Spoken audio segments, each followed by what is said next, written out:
Friends, kung ikay single, no? Okay? Pero wala ka pang dependents, kuha mo na health insurance, okay? So that means HMO and yung health plan from a life insurer, okay? So pag sa ganitong setup, usually kasama na rin yung life insurance nun for the plan na you buy from the health life insurer, okay? So yeah, yun. Meron ka ng health insurance tapos depende na siguro sa how much yung afford mo for the life coverage, no? So yeah, pag single ka, tas walang dependents, okay, health insurance muna, okay? Pero pag meron ka ng dependent, okay, you're gonna have to get life coverage. Kasi ayun na, meron ka ng kids. O kaya naman may sinusuportahan ka, no, friends? Whether sinusuportahan mo yung older parents mo, o kaya ay sibling na nag-aaral pa, okay? O kaya siguro meron kang mahal na pinsan, okay, na gusto mo silang suportahan, okay? Yeah, pag ganun, sila yung gawing beneficiary, okay?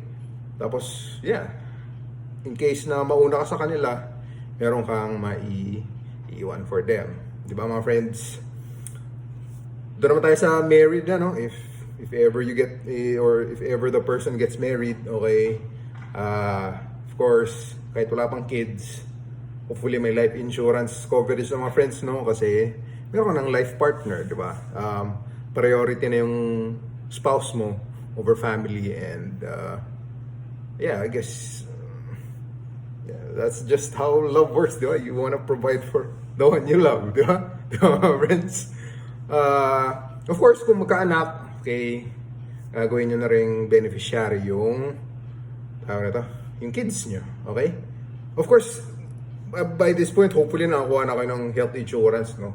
Tapos yung maganda sa HMO, okay, pwede nyo gawing dependents yung spouse nyo and kids, of course. Alright, mga friends.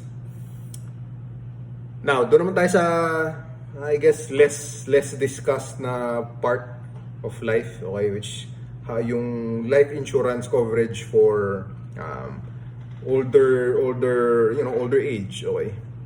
Eto, dito mga friends, magandang idea talaga na you can buy as much as you can before you reach yung senior citizenship, or at least yung point where mas prone na kayo sa mga sakit, okay? Kasi once magkaroon kayo ng pre-existing condition, the rate of insurance or the rate of your premium can quickly shoot up. Right, mga friends?